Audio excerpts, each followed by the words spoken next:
Okay, so we're going to talk about slope of perpendicular lines in this video. And it'll be a really quick lesson, but we are going to review what parallel and perpendicular means here. And so for parallel lines, these are two lines that, regardless of their angle or direction or how far apart they are, will never touch. So the distance between each spot on the line is exactly the same. So two lines that will never touch or cross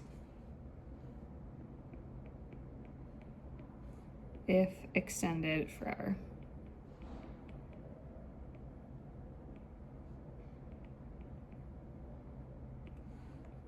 Perpendicular lines, these are two lines that cross but at exactly a 90 degree.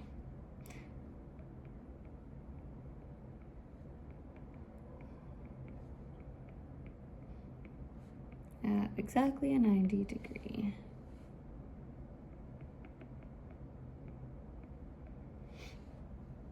So this is really important. Perpendicular lines can be any variation of angles or ways of crossing, as long as that thing is 90 degrees. And obviously my drawings are not perfect here. Now, we can tell if a line is perpendicular, or we can do a test to determine if it's perpendicular based on the slope. So the slope of perpendicular lines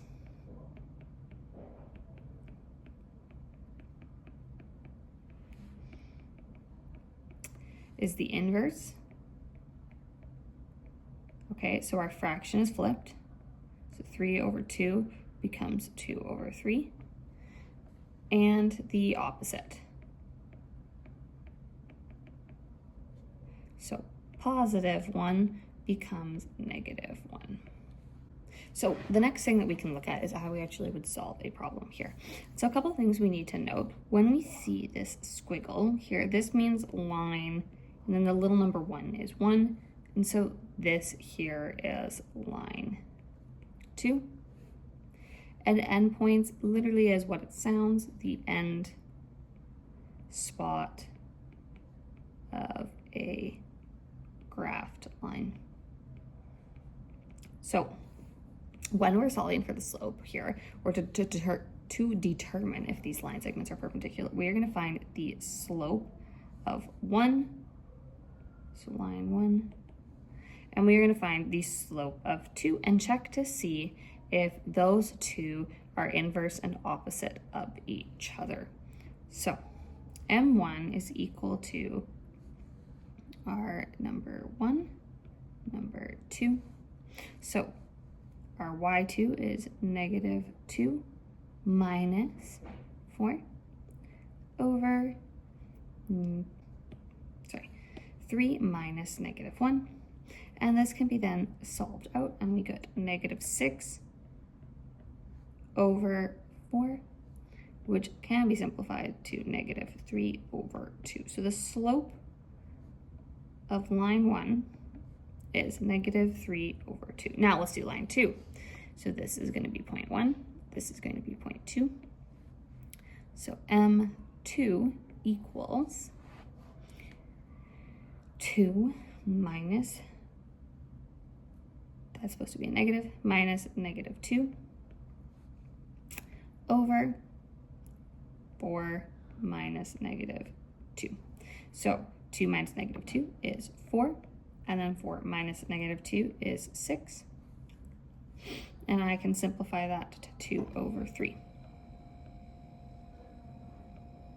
So the inverse, the fraction is flipped, and it's going to equal 2/3, and the opposite signs here, yes, line 1 and line 2 are perpendicular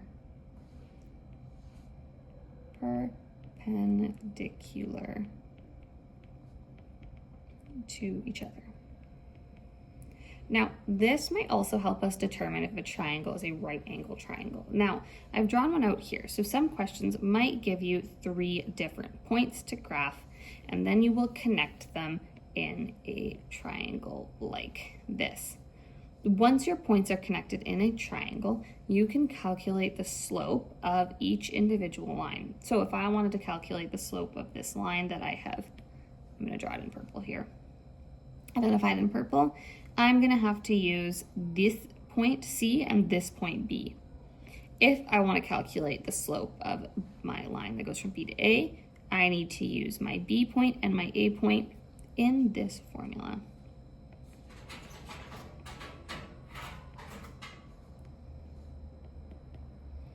Okay, and so that's how we're going to do it. So I've written a little note here, and it says when you are trying to determine if a triangle is a right angle, you need to draw the triangle out and determine if the slopes of the lines are the inverse and opposite of each other. So the same thing we did up here, but that's how you would do it when solving for a triangle.